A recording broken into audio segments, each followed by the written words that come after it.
नए chief justice के लिए मंसूर अली शाह के नाम का ऐलान हुकूमत क्यों करने वाली है? हुकूमत के नंबर पूरे होते होते अपना ही एक नंबर कम कैसे हो गया? मौलाना फजलुर रहमान की आज आसिफ अली जरदारी, मियां नवाज शरीफ और शहबाज शरीफ से होने वाली मुलाकात में क्या तय पाया है? पाकिस्तान तहरीक इंसाफ ने फलस्तीन के लिए होने वाली ऑल पार्टीज कॉन्फ्रेंस से बायकॉट क्यों किया? ऑल पाकिस्तान वकला कॉन्फ्रेंस में किन इकदामात को मुस्तरद करते हुए मुल्कगीर तहरीक का ऐलान हुआ? आज ज्वाइंट सेशन जो बुलाया गया था उसको मुलतवी करने के पीछे क्या वजूहात हैं? आप सब पर सलामती हो। मैं यासिर रशीद हूं और आप मेरा वीलॉग देख रहे हैं। नाज़रीन, इस वक्त बहस व मुबाहिसा ये जारी है कि नए चीफ जस्टिस का ऐलान कर दिया जाए, जिस तरीके से पहले काजी फाइज ईसा साहब के नाम का ऐलान किया गया था। मौजूदा सूरत हाल में ये जो एपिसोड्स गुज़श्ता दिनों में चले हैं उनको लेके बात ये हुई कि अगर आप आईनी तरामीम जो हैं वो 25 के बाद ले जाएंगे तो फिर सूरत हाल जो है ये किसी और तरफ भी जा सकती है। लेकिन अगर आप इसी बात के ऊपर बज़िद होते हैं कि आपने पहले लेके आनी है तो फिर हमारे साथ कोई मुज़ाकरात नहीं हो सकते, हम आपके साथ टेबल टॉक नहीं कर सकते। अब इस मामले के ऊपर यह सुनने में आया है कि हुकूमत जो है ये अगले हफ्ते के आगाज के ऊपर नए चीफ जस्टिस के लिए मंसूर अली शाह साहब के नाम का ऐलान कर देगी। लेकिन ऐसा हुकूमत क्यों करेगी? और हुकूमत ये जो पूरी आईनी तरमीम है जिसमें नई आईनी अदालत का कयाम है, उसमें नए चीफ जस्टिस ऑफ वफाकी आईनी अदालत का तयनात किया जाना है, तो इसके पीछे मंसूर अली शाह साहब के नाम का ऐलान क्यों होगा? नंबर गेम किसी न किसी हद तक पूरी कर ली गई थी, जिसमें बेशुमार लोगों को अपने साथ में लाया गया। बहुत सारे लोग ये बात करते रहे कि सिर्फ सोशल मीडिया के ऊपर बैठकर कारकुनान को अहकामात पाकिस्तान तहरीक इंसाफ के रहनुमा देते रहे, ये खुद क्यों नहीं मंजर आम पे आते, खुद क्यों नहीं जो है वो लीड करने की सलाहियत रखते? क्या ये सिर्फ सोशल मीडिया के ऊपर अहकामात देने, सोशल मीडिया के ऊपर गाइडलाइंस देने वाले लोग हैं? ये तो बानिए पीटीआई के बारे में कोई तहरीक भी चलाने के काबिल नहीं है। इस तरह की बातें होती रही।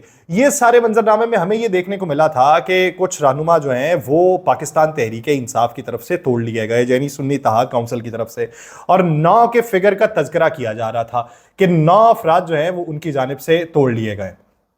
लेकिन फिर यह मालूम पड़ा कि 9 अफराद तोड़ने के बाद भी उनकी तरफ से हिमायत, यकीन दहानी करवाए जाने के बावजूद भी वो राम होते दिखाई नहीं दे रहे, और ये उस दिन गेम पलट भी सकती है। आज के दिन ज्वाइंट सेशन बुलाया गया था, आज के दिन तैयारियां पूरी करनी थी और आज के दिन नंबर्स गेम को भी पूरा रखना था। जो ड्राफ्ट था, ड्राफ्ट में भी बुनियादी तौर पे तब्दीली नहीं हो सकी। ड्राफ्ट में कुछ तब्दीलियां तो की गई कुछ शिकों के अंदर, और किसी की मंशा के मुताबिक की गई, किसी के तहफ़्फ़ुज़ात को दूर करने के हवाले से की गई, लेकिन वो उस हद तक नहीं की गई कि किसी की कुली तौर पे हिमायत ली जा सके। अब वो जो 9 बंदे थे उसका भी फिगर टूट गया। एक आदिल खान बाज़ई हैं जिनके बारे में पाकिस्तान तहरीक इंसाफ ये क्लेम करती है कि वो उनका हिमायत याफ्ता था, लेकिन इब्तदाई तौर पे किसी ने इस पर नजर ही नहीं रखी कि जब जो लोग थे पाकिस्तान मुस्लिम लीग नून में शमूलियत इख्तियार कर रहे थे, उस वक्त आदिल खान बाज़ई की तरफ से जो अपना जमा करवाया गया था बयान हल्फी, उसमें पाकिस्तान मुस्लिम लीग नून का बयान हल्फी जमा करवा दिया गया था। जब उनकी तरफ से पाकिस्तान मुस्लिम लीग नून का बयान हल्फी जमा करवाया गया, असेंबली सेक्रेटरीट ने और इलेक्शन कमीशन ऑफ पाकिस्तान ने बाकायदा तौर पर पाकिस्तान मुस्लिम लीग नून का जाहिर कर दिया, तो इस सूरत हाल में वो नंबर कभी भी पाकिस्तान तहरीक इंसाफ या सुन्नी इत्तेहाद काउंसिल का था ही नहीं, लेकिन उसको वो क्लेम करते थे कि ये हमारे साथ है। अब जब ये क्लेम करते थे कि हमारे साथ है, तो ऐसी सूरत के अंदर उस शख्स ने बाकायदा तौर पे फिर बयान हल्फी जमा करवाया कि मैं पाकिस्तान मुस्लिम लीग नून का नहीं हूं। वो बयान हल्फी जमा था इलेक्शन कमीशन ऑफ पाकिस्तान में, वो सुन्नी इत्तेहाद काउंसिल का जमा करवा चुके थे। लेकिन इस बुनियाद के ऊपर कि ये शख्स पहले PMLN में शमूलियत इख्तियार करता है और बाद में ये कहीं और चला जाता है, तो फिर इसको लेके पाकिस्तान मुस्लिम लीग नून जो है वो एक रेफरेंस तैयार करती है। रेफरेंस स्पीकर जो है वो इलेक्शन कमीशन ऑफ पाकिस्तान को भिजवा देता है।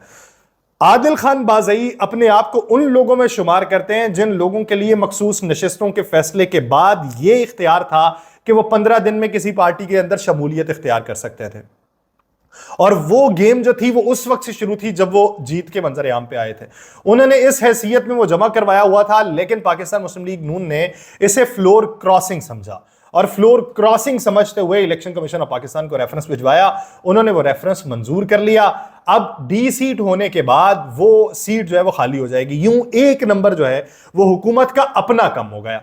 हुकूमत जो अपने अंदर नंबर शुमार किए वो बैठी थी, एक नंबर उनका अपना और कम हुआ है। सेनेट के अंदर भी मुश्किलात का सामना है, नंबर्स गेम पूरी नहीं हो रही थी, जिस वजह से आज उन्होंने क्या किया कि वो सेशन जो था मुलतवी कर दिया, लेकिन उसके मद्दे मुकाबिल उन्होंने ऑल पार्टीज कॉन्फ्रेंस बुला ली ताकि फेस सेविंग हो सके। लेकिन ये ऑल पार्टीज कॉन्फ्रेंस जो फलस्तीन के हुकूक के लिए थी, इस ऑल पार्टीज कॉन्फ्रेंस से पाकिस्तान तहरीक इंसाफ ने बायकॉट किया। बैरिस्टर गौहर ने यह बयान जारी किया कि हमारे रहनुमाओं के ऊपर मुकदमात हैं, हमें कॉर्नर किया जा रहा है, हम जो हैं वो आईनी तरामीम के लिए रूपोश भी हैं, तो इस ज़िमन के अंदर हम ऑल पार्टीज कॉन्फ्रेंस के अंदर शिरकत नहीं करेंगे।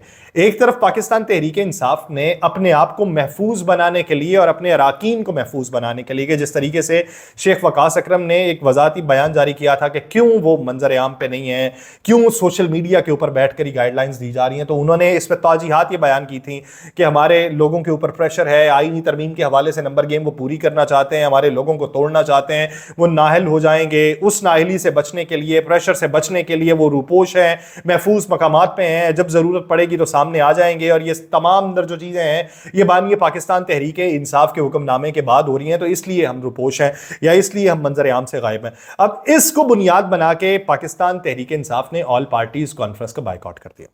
लेकिन ऑल पार्टीज कॉन्फ्रेंस में शिरकत के लिए बैरिस्टर गौहर तो जा सकते थे, उमर अयूब तो जा सकते थे, कोई और बड़ा रहनुमा जा सकता था, जाना चाहिए था। फलस्तीन के मामले के ऊपर थी कि जहां पर जो मर्जी उनके मकासद होते, फेस सेविंग के लिए होती या जिन मर्जी चीजों के लिए होती, लेकिन दुनिया को पैगाम तो जाता कि कुली तौर पे पाकिस्तान की तमाम सियासी जमातें इस मामले के ऊपर एक पेज पे।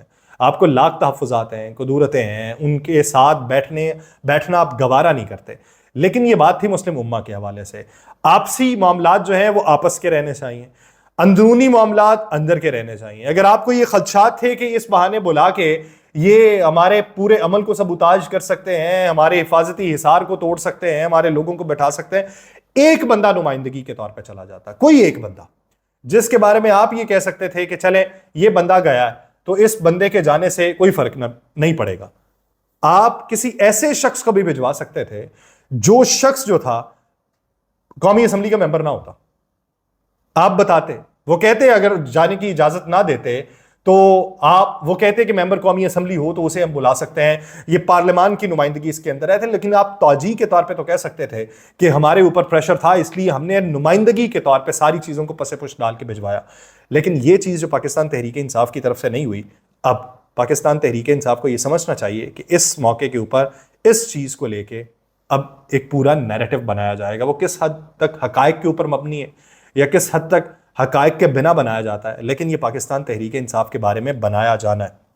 मंसूर अली शाह साहब के नाम का ऐलान अगले हफ्ते होने वाला है। आज जो मीटिंग मौलाना फजलुर रहमान साहब की हुई है उसमें मौलाना को मनाने की बातें हुई, जिसमें हमने ये देखा है कि सदर बैठे हैं और सदर के साथ वाली कुर्सी के ऊपर बराजमान वजीर आजम नहीं है बल्कि साबिक वजीर आजम मियाँ नवाज शरीफ बैठे। एक साइड पे मौजूदा वज़ीर आज़म मियाँ शहबाज शरीफ साहब और उनके साथ इसहाक डार साहब थे, और इधर मौलाना फजलुर रहमान साहब बराजमान थे। ये जो मुलाकात हुई, बिलावल भुट्टो भी थे वहाँ पे, ये जो मुलाकात हुई है इसमें मौलाना को कहा गया कि आपको हिमायत करनी चाहिए। मौलाना ने खुले लफ्ज़ों तो तहफ़्फ़ुज़ात का इजहार नहीं किया। ज़रा ये बताते हैं कि मौलाना ने बाकायदा तौर पे कैटेगोरिकली ये कहा है कि इस मामले के ऊपर साथ नहीं दिया जा सकता और यूं नैरेटिव बना के तो नहीं दिया जा सकता। नंबर गेम आपके पूरे होते हैं, हमारे बगैर कर लीजिए, कोई और मिलता है तो कर लें।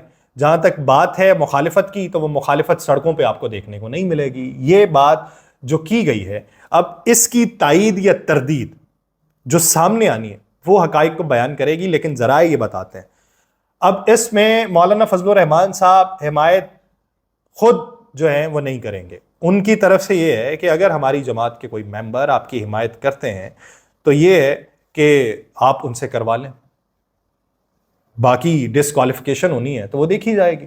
अगर आप समझते हैं कि तमाम मामलात आपके हक में है, लेकिन मौलाना की तरफ से कहा गया कि नंबर आपके पूरे होने होते तो आज की तारीख तक पूरे हो चुके होते। अब बहुत सारे लोगों ने ये कहा कि सेशन से खिताब करके मौलाना रवाना हो गए थे, उनकी मुलाकात नहीं हो सकी, लेकिन बाकायदा तौर पर यह मुलाकात हुई और ये मुलाकात होने में जो किरदार अदा किया है वो आसिफ अली जरदारी ने अदा किया है। अगर इसमें कहा जाए कि इसहाक डार साहब ने किरदार अदा किया या नवाज शरीफ साहब ने किया, ये आसिफ अली जरदारी साहब का किरदार था।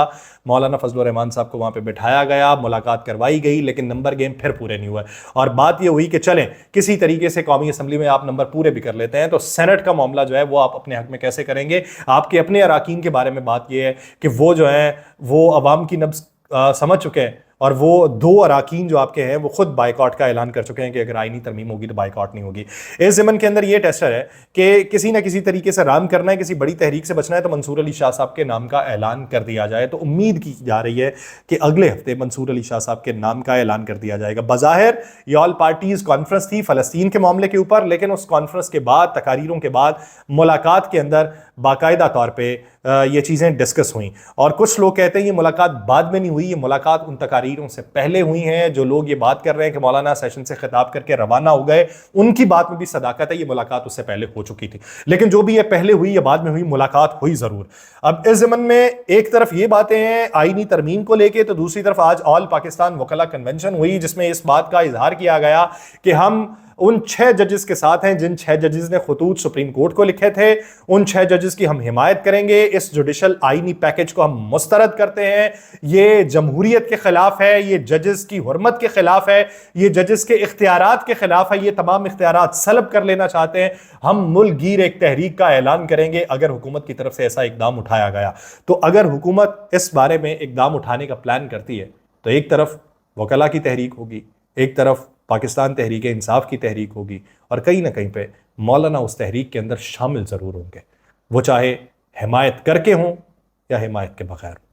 मुझे दीजिए इजाज़त, अल्लाह ने के बाद।